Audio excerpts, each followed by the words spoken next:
rehabilitation. Hello. Hi, Robin. Good morning. Priscilla Varela. Good morning, Robin. This is Cynthia with Bakersfield office. Hello. Thank you for joining us. Anyone else from California?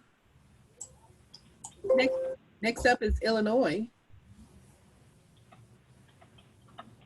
Any participants from Illinois? All right, next up we have Kentucky. Hi, I'm Roxana Robinson. Hi, Roxana. Hi. Welcome. Next is Louisiana.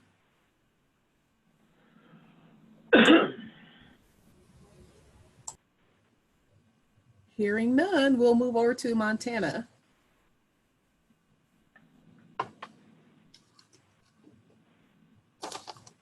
Nope. New Hampshire.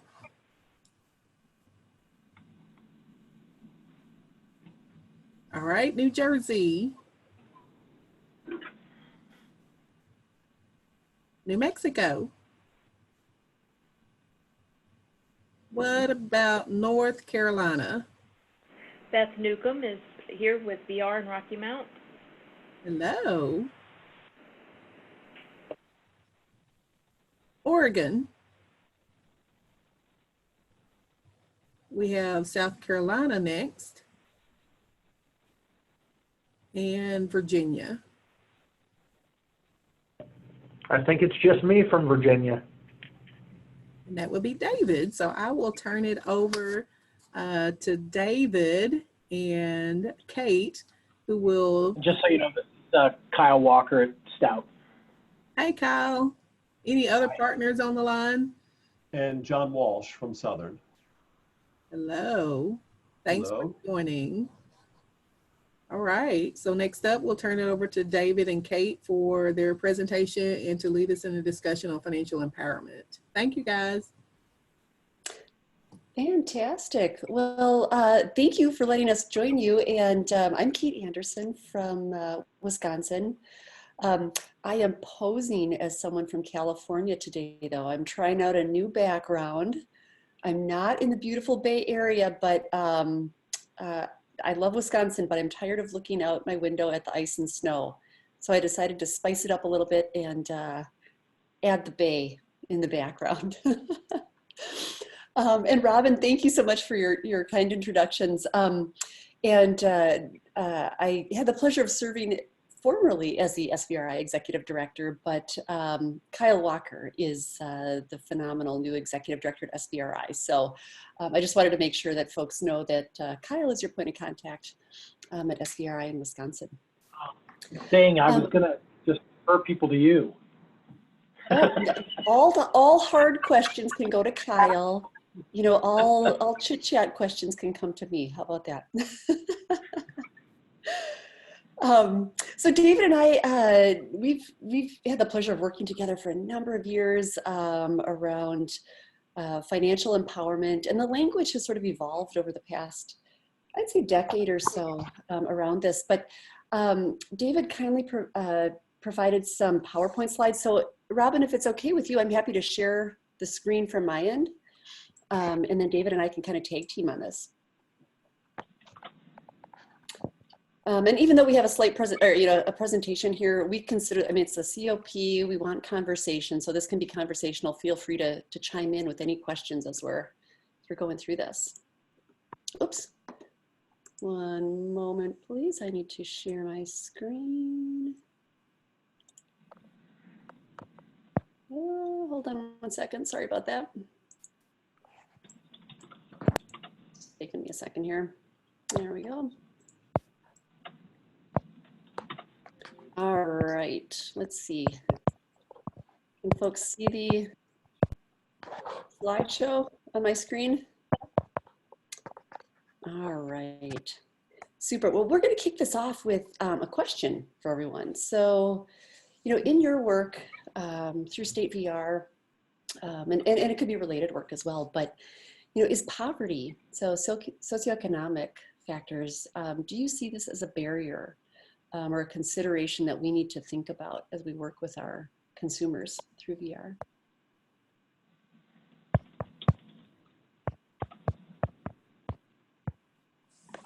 This is Araceli from California. Absolutely. Specifically in the areas that we serve, we are in the Central Valley of California, which is not the place that everybody thinks of as California, but it is the most affordable. So in the population that we serve, we have a high rate of individuals that are on Social Security benefits, SSI, and also who are on TANF. Great. Yeah. Thank you. Yeah, and if you look at our work, and you kind of look at your caseloads and whatnot, I mean, SSI does serve as one of the primary poverty indicators and kind of a poverty and disability indicator. So that's a really good metric to keep your eye on in your data. It's not uncommon to have caseloads representing, at least 25 to 30% of folks receiving SSI benefits, but oftentimes it can be much higher than that too. So, well, yeah, so David and I threw that question out there just as kind of an icebreaker, get us going here. But unfortunately, we have some stubborn statistics to work with here, but adults with disabilities are twice as likely to be living in poverty or experiencing poverty as individuals without disabilities. And we often see that women with disabilities are even more likely, significantly more likely to be living in poverty.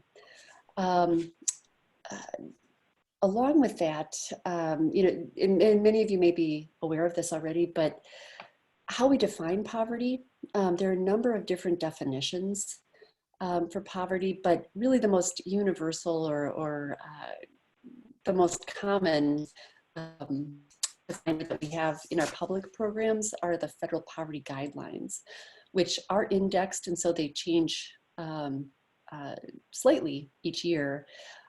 They're always posted in the Federal Register, and David and I have a few resources in the slides for you if you don't have access to that link that readily available. But the 2020 federal poverty guidelines, so 100% of the federal poverty guideline right now for a family unit size 1, so they define the incremental based on size of a family or household. The federal poverty level, 100% of the federal poverty level for a family unit of 1 in 2020, and this is in the 48 contiguous United States and District of Columbia. It's $12,760 a year, or about $1,063 a month. So it's not a lot to live on. And when we're looking at specific populations, so I think of youth in transition, specifically, and that could be students in pre-employment transition services, students in our VR programs, as well as students that have been youth that are disengaged from the educational system. Typically, we look at family unit sizes of generally 2 and above to account for household members as well. So when you think about federal poverty, that's it's not a lot to live on. Certainly challenges involved, but hopefully we'll share some ideas and strategies with you today, specifically what David's been doing in his excellent work in Virginia that we can have conversation around, and you'll be able to take and borrow ideas and or share ideas of what you're doing in your states as well. David, do you want me to move the slide forward? Sure, that'd be great. All right. Oops. There we go. All right. Go ahead. Sorry, I'm more of the sidekick. David is your pro today. Well, so one of the things that we do a lot here in Virginia, and part of that first slide isn't just that we want to look at how poverty and socioeconomics is a barrier, but in Virginia, we are really trying to get our counselors, our partners and providers to understand poverty and financial empowerment and financial behavior as a cultural competency. And that's a big shift for how we're looking at this. And this slide really is to show that it's also critically important to think about that from generational differences. So what you have on this slide are 3 numbers that correlate with 3 percentages. And I'm just going to pick one and ask if anyone wants to guess what percent of millennials use peer-to-peer payments weekly. Anyone have a guess? Maybe you guys have seen this stuff. I haven't seen it. I would say 75% of millennials use peer-to-peer payments. Thank you, Robin. Anyone want to guess what percent of Americans under 25 would rather go without their wallet than their phone? I would have said 75% on that one. Okay, so we'll stop there. Percentage of Americans under 25 that would rather go without their wallet than their phone is 75%. And part of the reason is most of them are using things like Venmo, PayPal, Cash App, Zelle. Working on this made me change the arguments I had with my daughter about the lack of things she took with her when she went out. But what it shows is when we're working with pre-ets and younger populations, we need to understand how they're handling money, what they are using to better address some of the issues. Because working on budgeting and some of the tools we want to give to people don't work the same way depending on their how they use various technologies or their lack thereof. And I wanted this on there because as we think through working with people in poverty, there are going to be different strategies based on age and all sorts of things. So that's really what that was for. Also, this is from a source we are using often with our pre-ets work. It's called Next Gen Personal Finance. There's a link at the end. All of these materials are free and are developed by educators. They're really good tools. Next slide. Hey, David, what was the percent of the, was it 75? Was that right? Yeah, so 75% of people under 25 would rather go without their wallet than their phone. Only 8% of customers change their banks in a given year, and 50% of millennials use peer-to-peer payments weekly. Okay, thanks. All right, next slide. This is something that is really exciting to me, and I wanted to put it in there, frankly, to get a little social capital with everyone, because this is a fairly new piece of research that was published in the Journal of Social Work a couple of months ago by Dr. Stephen McGarity out of the University of Tennessee. And part of the big paper with this included, the traditional lit review. And I bring this up because when you think of the war on poverty that started 50 plus years ago now, there was not a lot of research on how this relates to people with disabilities. Between 1970 and 2011, there were 82 published articles. However, between 2012 and 2017, there have been 341 published articles in this area. So we are beginning to get information that can really help shape the work we do in a better way. And I wanted this one up here because to me it perfectly illustrates why this work is so important for what we do.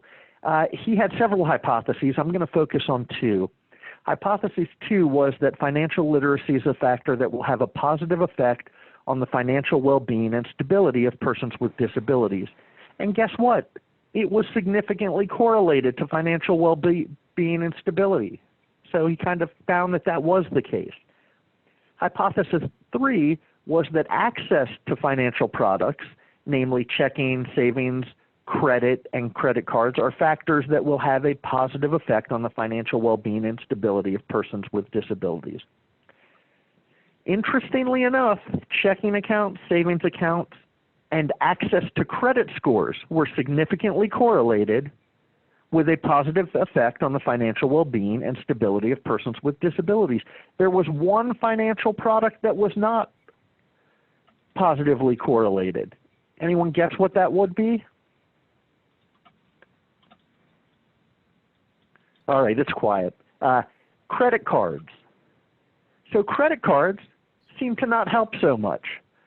But when we think of the work we're doing and we think of WIOA measures where we are looking at employment rates and earnings at the second and fourth quarter after exit, if we can help someone's well-being and stability, they're going to maintain employment and maybe grow that employment. 47% of employers in 2013, according to SHRM, required a credit check as part of the application for a position. We have to be educating our clients and consumers about how these things interact.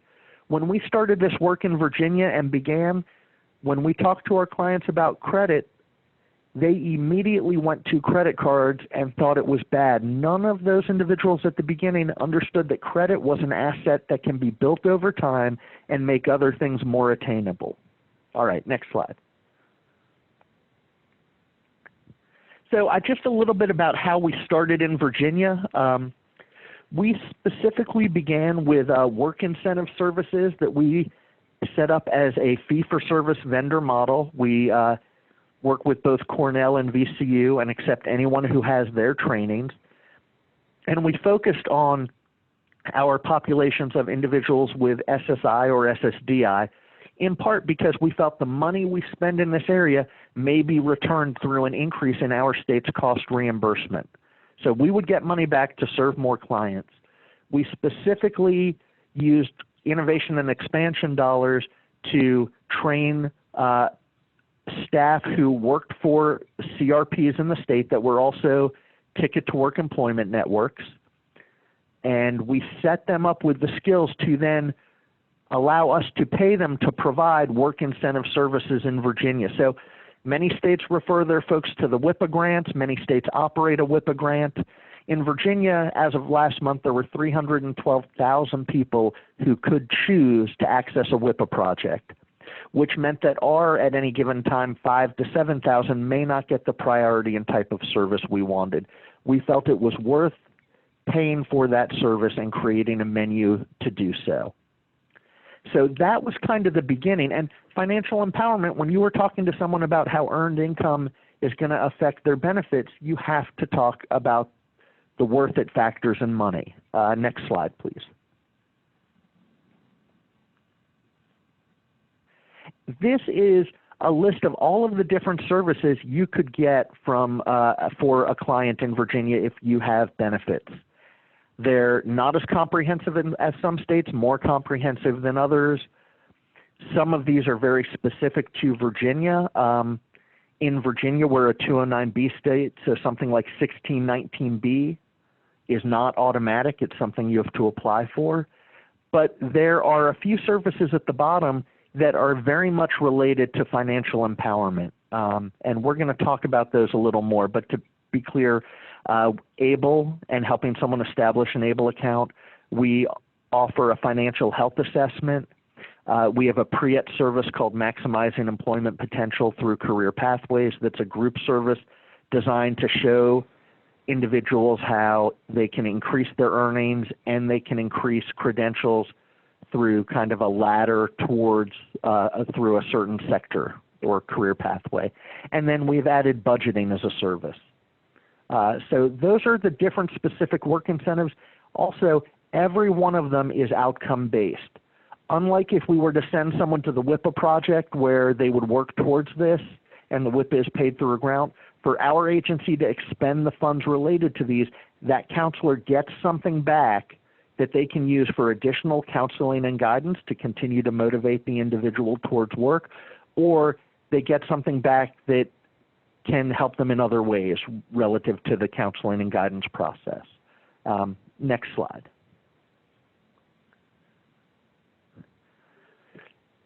So I want to talk about a couple of those services specifically, how they relate to financial empowerment. Obviously, a work world summary and analysis, that's our state version of what the WIPA grant would call a benefit summary and analysis. I say ours is on steroids because we require that the individual always be shown what their life could look like if they worked off of cash benefits. And that's a little bit different. If you don't show someone it's possible, they may never think it.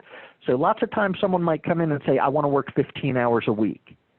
We say, that's great, but let me also show you what it could look like if you worked 30 hours a week. Let me show you what it could look like if you worked 40 hours a week.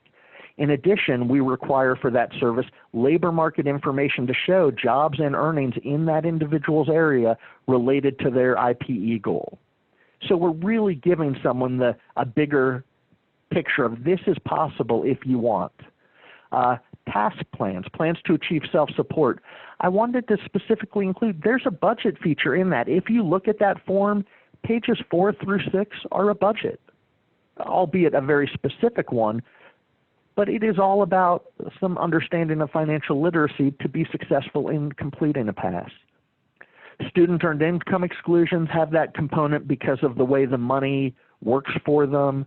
IDAs, if we help someone enter into an IDA account, they are going to get budgeting and financial assistance, not just in the 2, 3, or 4 to 1 match, but through the group administering that IDA.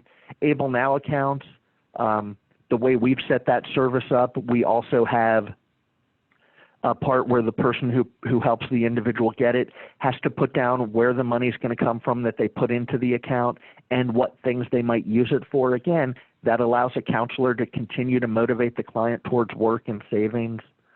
Our financial health assessment, really a basic thing that is intended to begin the conversations about money and help someone know if there are other headaches that might come up or things that could become a barrier. Nothing worse than working with someone to get a job only to find out that their credit is going to keep them from that type of position. And budgeting. This was something that we added both as an internal service that some of our internal staff who have been trained can work on specific areas related to it, or again, it can be authorized to a work incentive specialist with the additional trainings.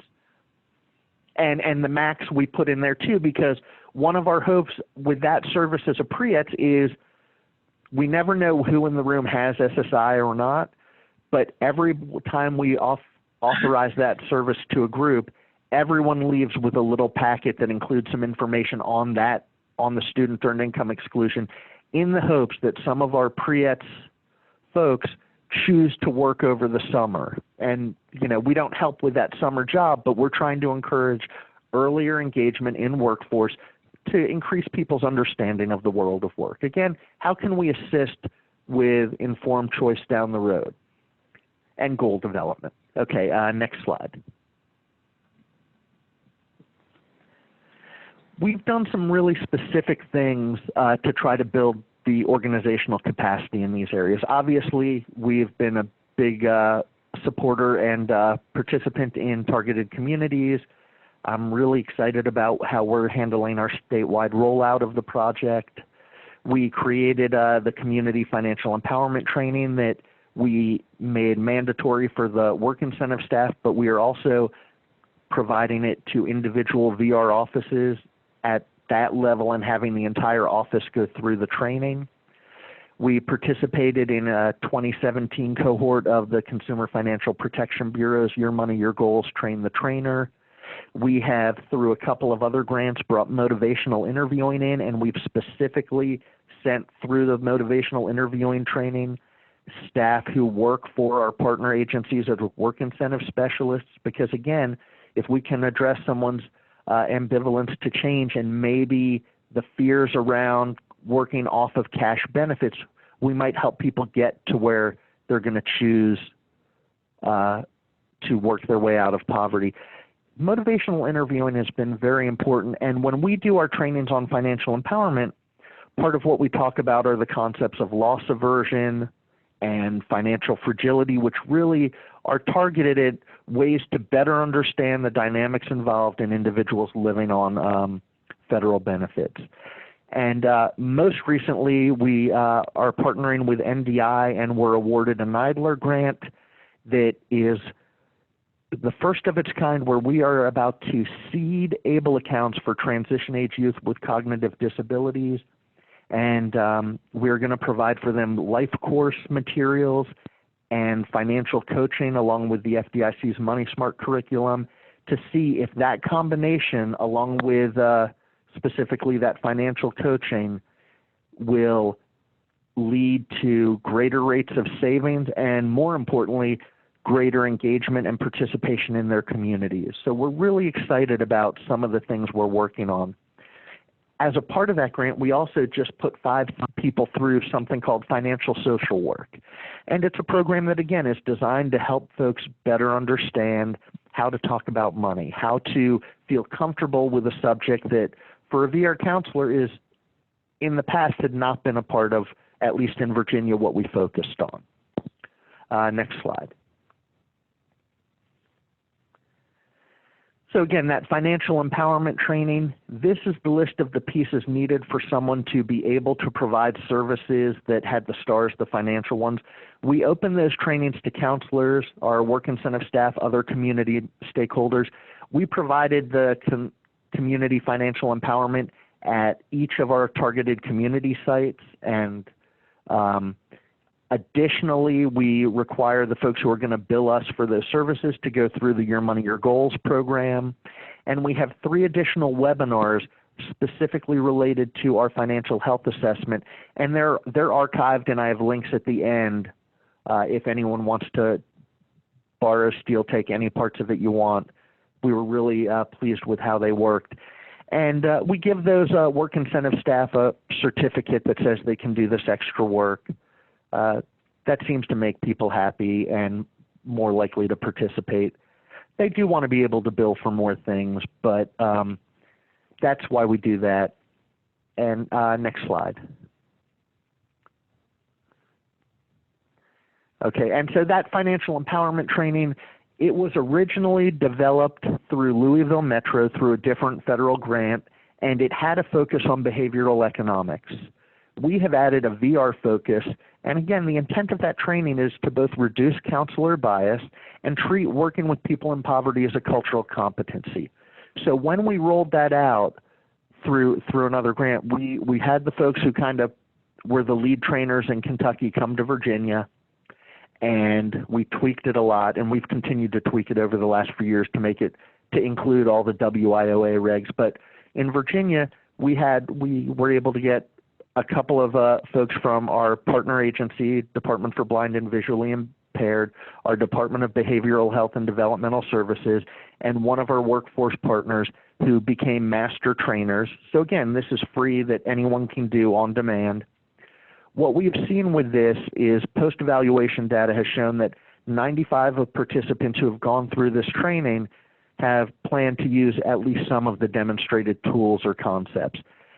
Part of why we chose this is it's sustainable with minimal costs. You know, there are folks who love Bridges Out of Poverty, and it's great information. I would never be able to get most of our providers on board with having to pay regularly to maintain certifications, to buy books to give trainings. The worth it factor given staff turnover at our partners isn't there for that. I'm thrilled we've been able to use it because it gets a lot of people in the door, and like an onion, when talking about this work, peels back a layer to get people more interested. But from a state level, it would be really difficult to create the level of buy-in without an ongoing budget line for that. Next slide. The Your Money, Your Goals trainer, again, all of these materials are free. We started with 30 organizations. We've trained over 260 providers across the state. Part of why we chose this as a piece of our model is that the materials are always free. Participating organizations can use the slide decks and actually customize and put their organization's logos on them. We recently trained all of our Department of Corrections offender workforce specialists in the Your Money, Your Goals focus on reentry. And why that was so important is we got to spend the first half hour talking not just about VR, but going through each of our offices and making sure that we had the right person matched for referrals as people were leaving. The other reason we chose this tool, we want our employment networks that deal with Ticket to Work in Virginia to have more reasons for someone who's looking at services offered to choose an employment network in Virginia. Because if we can keep those federal dollars in the state, our providers get stronger over time and provide better services for our clients as well. Next slide. Yeah, and David, this is Kate. If I may just add something about the your money, your goals, available to the CFPB. As David was sharing, it's an excellent resource. There's a link to it at the end of the slides. I had the opportunity to go through the training as well with CFPB, and it's excellent. They were adamant that the training was developed in partnership with individuals with disabilities and with community partners, and they vetted it through many rounds of revision to ensure that it's user-friendly, it's practical, and it touches on kind of the key areas that are of kind of primary importance to folks. Another element that I really like about the Your Money, Your Goals resource is that it's designed as a toolkit. It can be used as a curriculum, but really it can be used as a toolkit. So anyone can, pick it up, take it, use it, and it's kind of point in time. So depending on whatever issue someone happens to be presenting with that day, let's say they're on the verge of eviction, there's a specific section in this resource that you can just flip to, use it. They actually have templates, scripts, things that could be done to help provide some immediate advocacy with individuals on behalf and in partnership with individuals as well. So I just wanted to throw that in that we strongly endorse this. And again, it's free and it's all downloadable. You can order materials, they'll ship them to you free of charge, or you can just download the materials. And David, I don't want to steal your thunder here, but I think one of the things with CFPB in this particular training, they've now evolved it so that you can put your own logo on it if you want it to be branded with your agency's logo. Yeah, no, and thank you, Kate, because all of that is absolutely correct and important to mention. They also, I believe, regularly open up the opportunity for agencies to go through an intensive training where they will pay to bring out national trainers if you have organizations you want to promote this to. Because I saw one last year around the same time. And David, is that when people would be able to sign up and do a train the trainer event? Yes. And my hope is the organization stays in place and that remains an option. Okay, so our current growth initiatives, I briefly mentioned financial social work. We just sent 5 people through, and one because we specifically listed it in the NIDLR grant. All 5 of our folks completed it, got their certification. It was all online. Took a fair amount of time. Every one of our 5 that went through initially felt it was value add, and it's something I think we're going to try to, when other opportunities come, find little bits of money to put other people through as well. It's endorsed by the National Association of Social Work, and again, it's just another way to work with individuals around money, spending, and poverty.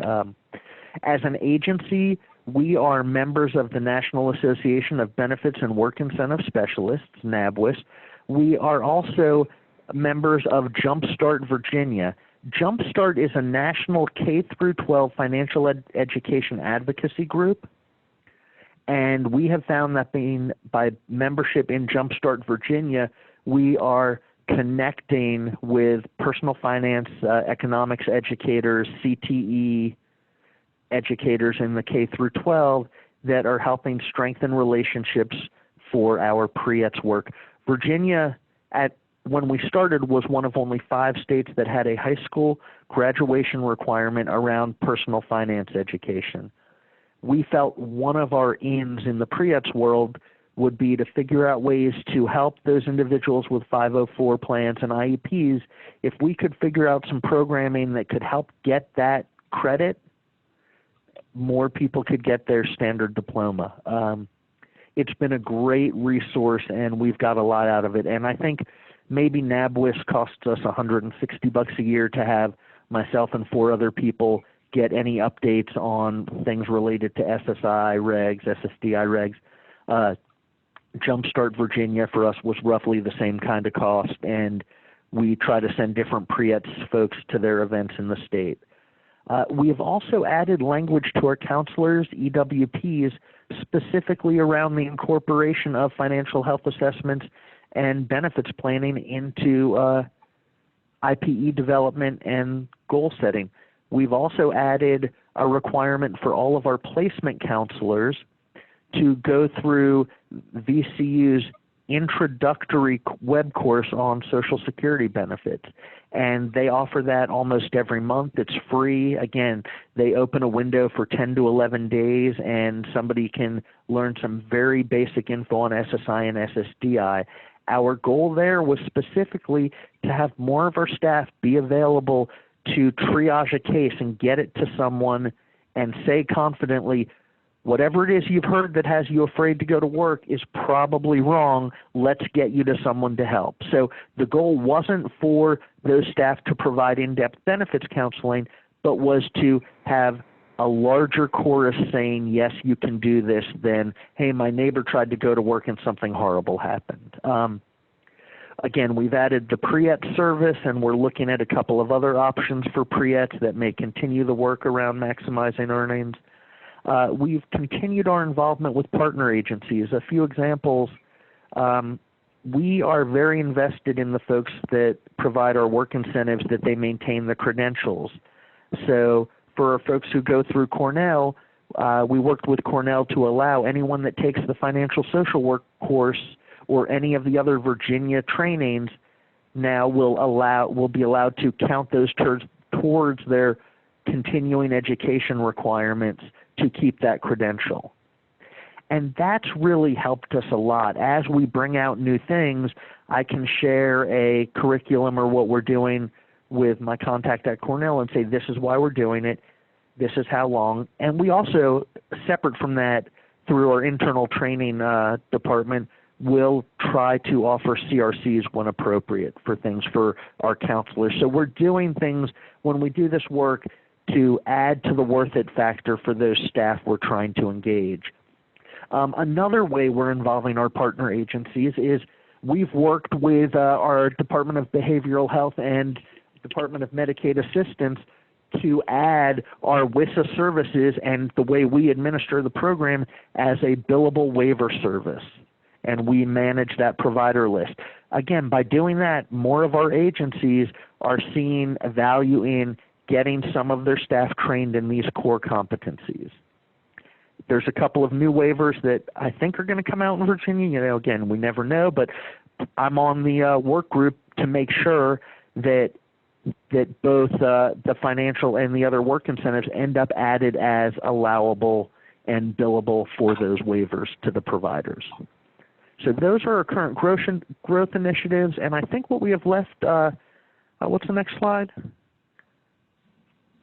Okay, so this slide just is those 3 webinars. Those are each links to the different webinars and a little bit of information about them. But so if you want to see them, feel free. If you like parts and want to make your own, you can email me. I'll send you a different version that you can edit and take the parts you'd like. The reason we included resource mapping in this is one of the things that we've really tried to do with the financial empowerment training is get folks to understand that you don't have to be a certified financial planner, you don't have to be a fiduciary or an accountant to talk about money, but also for our counselors, we don't have to provide and or pay for all of the items related to financial literacy that someone may need. A good example of that is getting your taxes done. You know, in Virginia, you can earn $66,000 a year and in many cases get your taxes prepared and filed for free. If we helped all of our clients who were eligible do that and put that little bit of difference that they spent for Liberty or H&R Block or some other form into a savings account or enable account for that first emergency, it could be a huge change. Next slide. Again, a few more links. NextGen, we love using. Jumpstart is great. I wanted to also say MoneySmart we use a lot. I don't know if this is national, but in Virginia, the MoneySmart curriculum, you can actually look and see where it aligns with standards of learning for K through 12. But one of the biggest pieces and why we promote this so much, especially for our Ticket to Work providers, you could as an organization set up a separate agency link to MoneySmart and have your client sign up and go through it and monitor progress. So imagine how easy it would be, and this is what we've tried to do with our ENs. Hey, if you have 50 ticket holders and you want them to work on their financial literacy or you want to offer that as an option, you could log into a website every now and then and just see who's doing what. And if somebody gets stuck, maybe make a phone call and say, I see you had issues here. Do you want to talk through this? Because it's another way to maintain engagement with your client base. So those are just some links. They're really good. And do we have anything else? Or was that, did I add one more? Okay. I just wanted to, this I believe is the last one. I wanted to just include what we've seen in Virginia and what that's looked like. Bottom line, we've made it mandatory in many cases for the work incentive service, and what we've seen since 2011 is we're not measuring rehab rates in many ways, but when we look at folks going to work, there's a significant difference in those who get work incentives than the individuals with benefits that don't, 67% to 41%. But additionally, we have been able to get some data from SSA and Maximus for Virginia, and over the last couple of years, the Partnership Plus ENs in Virginia, who again are adopting these strategies, have outperformed the national average of a 73% increase in growth in their ticket funds in the last 2 federal fiscal years. So what we've been able to see is that more of our clients get to successful outcomes, and our partner agencies that are putting some staff resources towards this are seeing increased financial outcomes as well. So again, it's been a win-win. It's just taken a lot of different looks, and I think our focus on things that were sustainable and free other than the time has been a big help to the buy-in of this stuff. And I think that might have been the last slide, Kate. I think it is. Yeah. So, anyone have questions, comments, things? Hey, why didn't you think about this?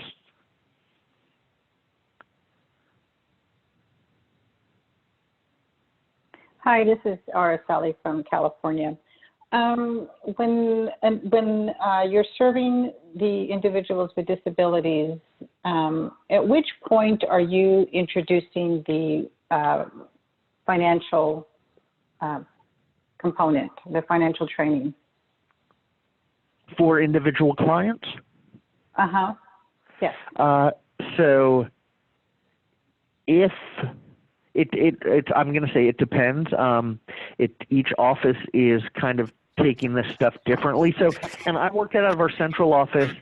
I'm not a big believer in saying you have to do this. I want people to understand the value, get it, and say, oh, I need to do this on my own because it's better that way. So for a couple of them, the language we put in counselors' EWPs says they will do this like before plan or right at plan. I can't measure how that's happening yet because part of our model is I actually would prefer our counselors to do that piece one-on-one with a client because it's a way to strengthen the rapport. But for counselors who are unsure, we also made it a billable service. And if they use it as a billable service, it's going to always happen after plan development. But again, if somebody recognizes early on they want to pass, Well, that's going to be a part of the past plan development, or there's going to be a component related to some of the other services as well. Budgeting as a service, what we have found is we have different types of job clubs that our staff will run in offices. Some of this work is now being incorporated into the job club, so it's happening for a group of clients who all may be at slightly different points in time within their search. So I guess the answer is we don't yet really have a it should always be done here. And we have clients who come in who maybe had been a client in the past, who there might be a reason to do it earlier. For instance, I mean, this probably only happens in Virginia, but we have clients who have their jobs become at risk, and they might be making not great money, but enough money to budget for something, have to come back and be on our waiting list because they need new hearing aids. Or maybe we helped someone get a job and programmed an iPod or an iPad with all these great tools, and the iPad got to the place where it couldn't be updated anymore. And so someone's job has become at risk over a $400 or $500 item, or even a couple of $1,000 item, but they are suddenly waiting, potentially not performing as well because of that. Well, those kind of cases, we talk to counselors about, hey, budgeting should be something you start from day one this time. So does that help? Yes, it does. You know, when we when we do our work incentive planning, for reasons that I'm not real sure of yet, we tend to wait till the very end. And what we're finding is that at the very end, which is when they're getting ready for job placement, and we're thinking that this is something and conversations we should be having very early on and not waiting till the very end. So I was just wondering what your experiences were with how you provide that. Yeah, and I will say for the work incentives, that used to be a big pet peeve of mine. We made it a policy that if a case is expected to have over $5,000 in expenditures, the work incentives counseling had to happen prior. So if we are going to send anyone to college that has benefits, they have to go through work incentives first, because frankly, we want people to say yes to the kind of jobs we are spending significant resources in preparing them for. We also made it mandatory for anybody who is in a project search site has to have benefits counseling in that during the first rotation, or by the end of the first rotation. And for similar reasons, what we found is we had someone working in a hospital who got offered $37,000 a year, right? They've done 9 months of this program. Great job. And the family really got worried and didn't allow the individual to take the job. We should never put someone in that kind of situation. So we have done a lot to make benefits counseling a requirement much earlier. It still falls through the cracks here and there, but for the most part, that is a service that happens prior to someone being quote-unquote job ready. Not always, but most of the time.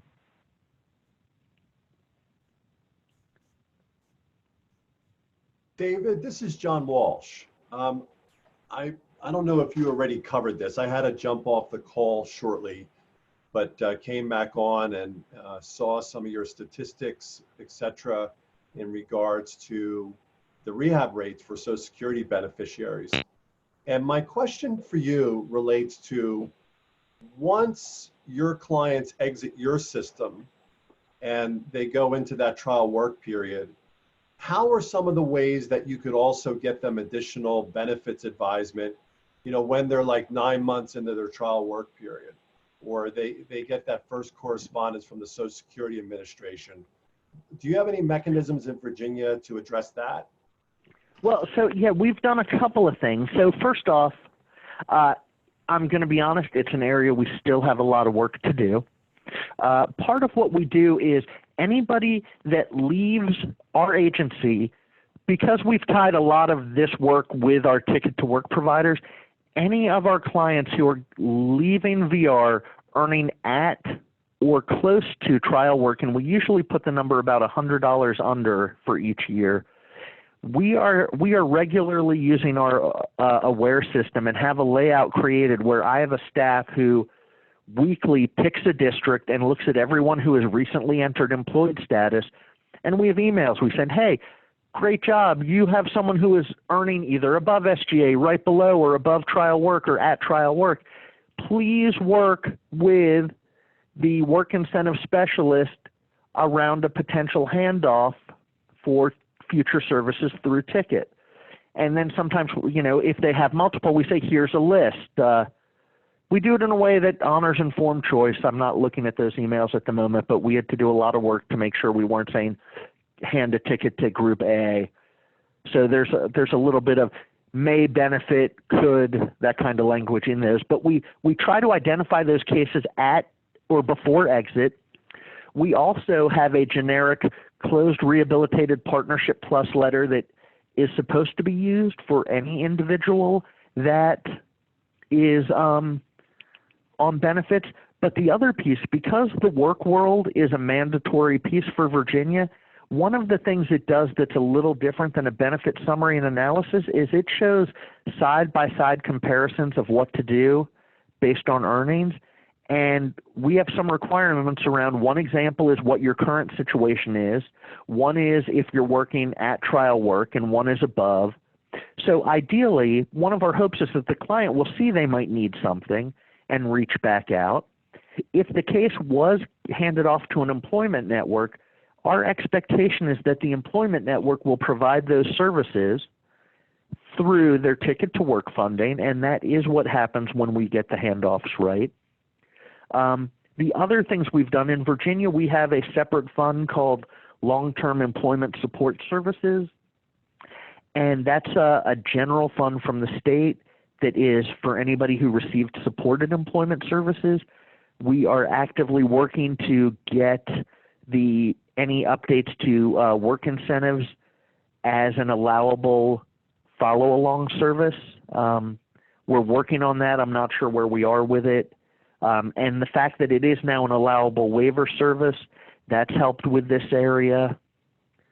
And sometimes we just will bring them back. Depending on what the issue is, we may reopen a case in post-employment for those issues is another option. So it really sounds like when you talk about the timing for benefits advisement and kind of that financial literacy, it almost sounds like throughout the life of the case, at different parts of that case, and even at exit from the VR system, that becomes a key component to keeping folks in the job, especially because, I mean, as we know, there's so much misinformation about work incentives that's often, kind of perpetuated. So for folks to have that opportunity to, gain access to those type of knowledgeable counselors, that's really a great service for folks to have. Yeah, John, you're 100% correct. And one of the things we're seeing in Virginia, and again, we're trying to anticipate how this is going to affect our clients. We've had multiple companies in Virginia announce that over the next year, they are going to move all employees to $15 an hour. Wow. I'm not doing my job if every one of our clients placed in that company reduces their hours, right? So we've actually, as companies announce that, thanks to our policy and planning, I've been able to run lists, and they haven't gone there yet, but we are preparing to be ready to potentially address those. And people who might not have been a good ticket handoff a year ago at exit, if they're still employed, may now be, so we are actively looking at some of those changes that are happening. And I'll tell you, I wish I could say this was us, but the state of Maryland has an even more comprehensive model for work incentive services than we do. One of the things that they will pay for is if somebody comes in and they are married to someone on benefits, they will provide some of these services because your client's work could affect the spouse's benefit situation. Right. Like, so there's some really great things and different ways to look at this. And what we're doing works in Virginia because we had to start with a very limited budget and build something that hadn't been done or hadn't been seen. You know, whenever you're saying, hey, we want to try these things. In Virginia, we now spend $500,000 a year on work incentive services. It's not a small chunk of money. I will say our cost reimbursement program income has gone up by much more than that. I can't say that one caused the other or vice versa, but it has definitely helped make the case and allow us to expand those services. And the more work we do in that area, the more often we are able to find disconnects and things we can work to fix.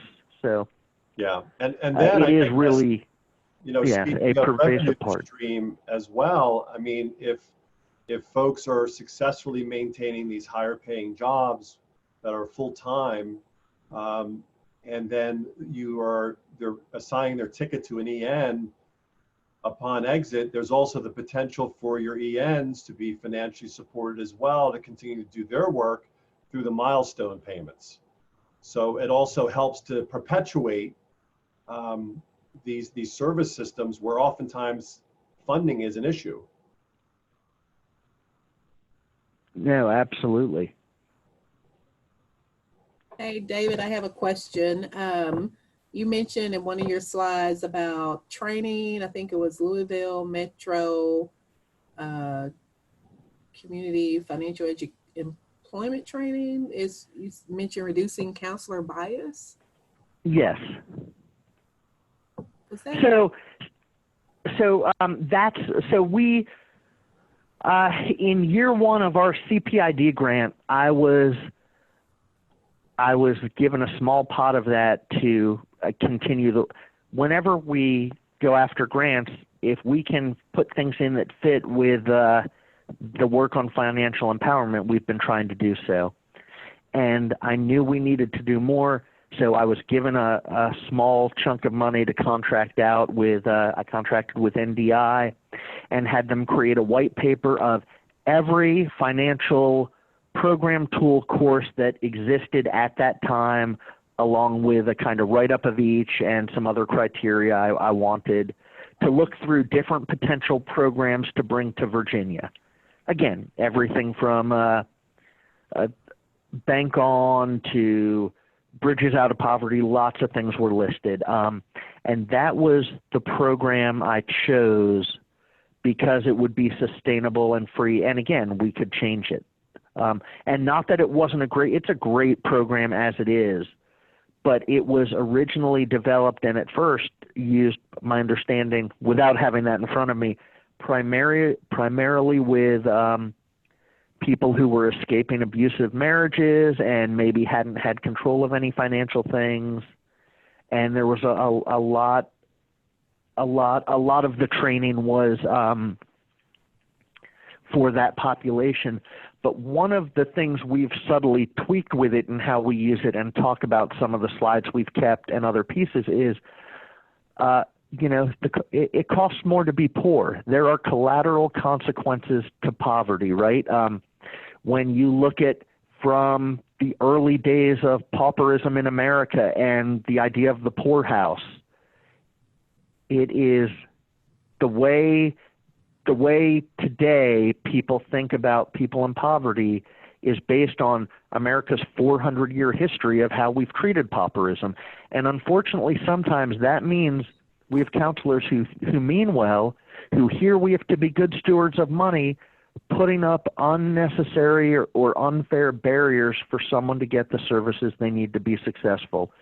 So if a single mother has to choose between finding money to care for their son or daughter and taking 3 buses to get to an appointment, you don't make that person come to 3 appointments before you provide a service for work.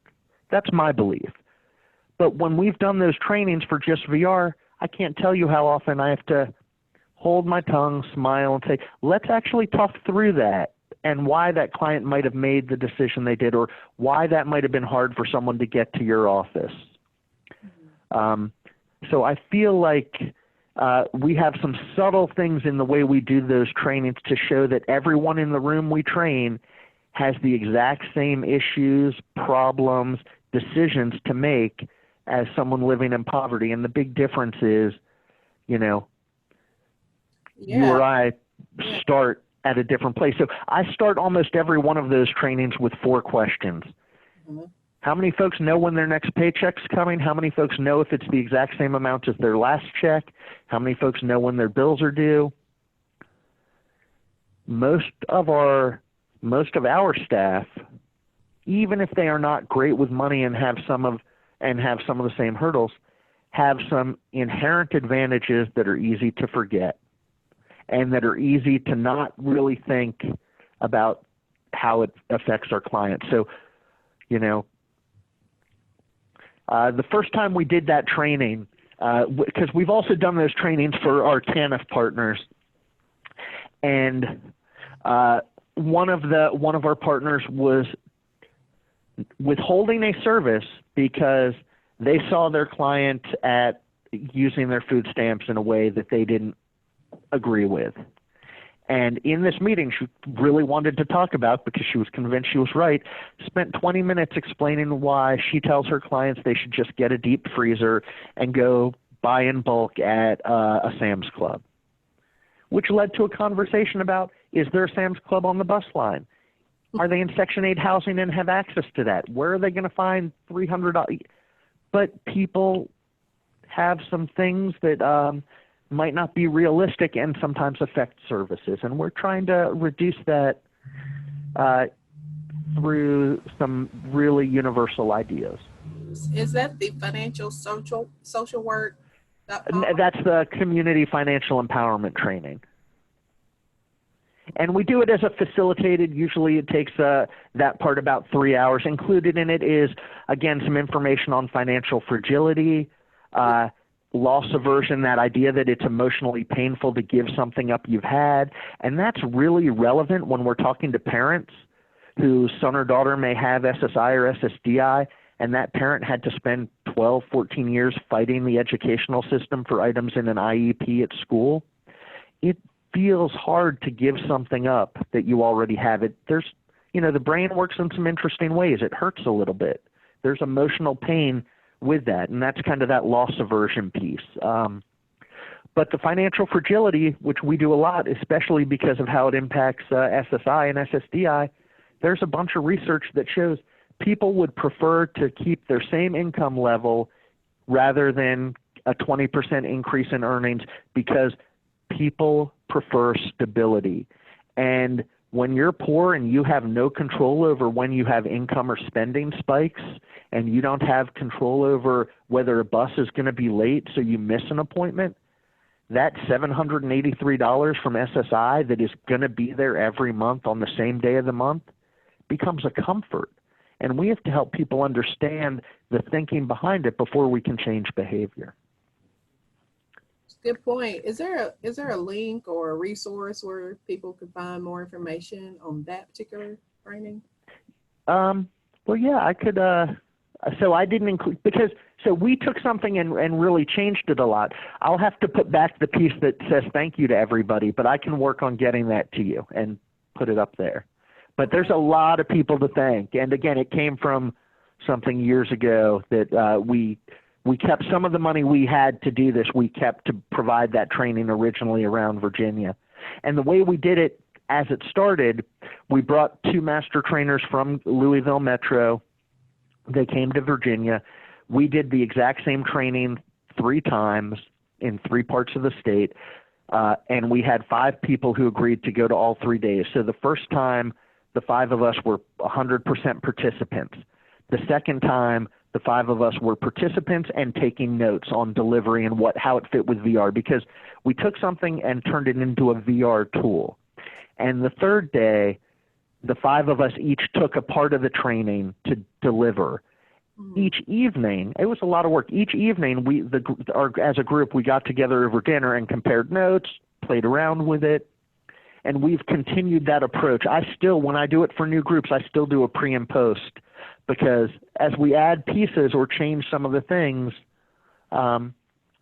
it's been different. So I can do one of two things. I can send it the way it started, which is slightly different, but those I could send out right now, or I could send out how we do it now, which again has a little bit about WIOA and the Rehab Act and the pieces around financial fragility and some of the other stuff. It'd be great if maybe I'll send both. You can send both. That'd be great. We'll post it as a resource. Wouldn't it be wonderful if you did a whole other discussion leading people through that resource and how to use it? Yeah, that it really lends it. It's real. Unfortunately, it's kind of an in-person. Yeah. And mainly because, like, when we do it for VR, we don't invite outside partners to do when we go to VR offices because, we want that kind of personal interaction, and we want to get to those stories where we can then help someone rethink their thinking that might actually be putting a barrier up that doesn't need to be there. Thank you. Other questions? And actually, a lot of the things we added came from Kate.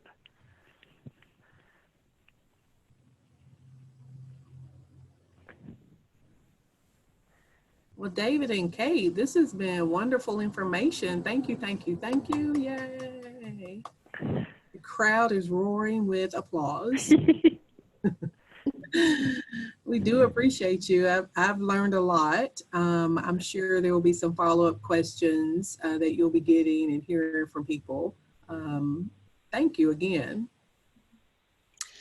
Well, thanks so much for inviting us. And as you can see, David really is the pro here. But I think David, I'm going to offer this on, put us out here a little bit. But if folks are interested, or once you dive into some of the resources that David's provided, if you want us to come back for a follow-up, for other discussion or whatnot, just let us know. We'd love to join you again. That'd be great. We'll definitely do that. Again, thank you, David and Kate, for sharing all the wonderful resources and tools around financial empowerment. We will be following up with you to get additional information. Great discussion, great information. Thanks. Next on our agenda, we did have down to discuss sustainability and work plans and get an update. Unfortunately, John was running late for another meeting, and so he had to jump off again. If there is no, or unless someone has a burning question or comment, which I probably won't be able to answer, but we do have others on who can provide any questions or updates if you need it about sustainability work plans. Are there any questions regarding where you are with those? We can answer those or put them out there and maybe even follow up with John, who can get back with you on them. The plan is that we're going to come back to sustainability and work plans and get an update at our next month's meeting. So we'll pick that back up, and I apologize for not being able to provide more substantive discussion on that. Any other questions for David and Kate? Before we move on to discussing our next meeting. This is Sally. I don't have any questions. I just wanted to thank you guys for shifting my mindset of thinking of poverty as one of the cultural competencies. I think we just kind of go day to day thinking we just assume people are taking this into consideration. But when you mention some of your examples of how we do business, it resonates. And I think it's very powerful. So thank you for this. It was great.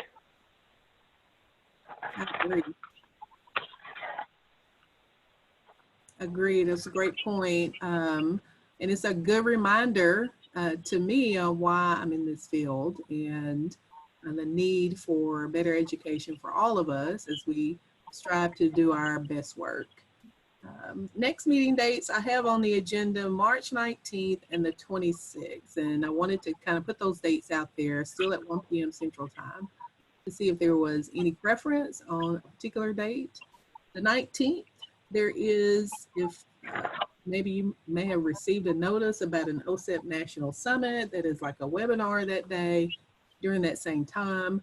So there is a potential conflict if you're involved in that training on, I think it's called Improving Effective Personnel for Children with Disabilities. If it's not, we'll keep it on the 19th. The other potential date is the 26th. I think March is going to be kind of dicey for people because it's spring break. It probably either the 19th or the 26th. In Arkansas, I think it's the 26th. So that week. So what would be your preference? Just kind of get a voice vote from you on which date would be preferable for you. Lesser of two evils. This is Araceli. I would prefer the 26th. Okay. Anyone else? 26? Okay, I see at least one other. Anyone have a strong opposition to the 26th? We'll put that out there. I'll send as well the link for today's meeting and post that in our website and put the date for March 26th at 1 p.m. We thank you all again for joining. If you have any requests for additional discussion or topics, please let me know and we'll get that arranged for our meeting. If there's nothing else, you all have a good rest of your day. Thank you. Thank you. Bye-bye. Thank Bye-bye. you. All right. Bye.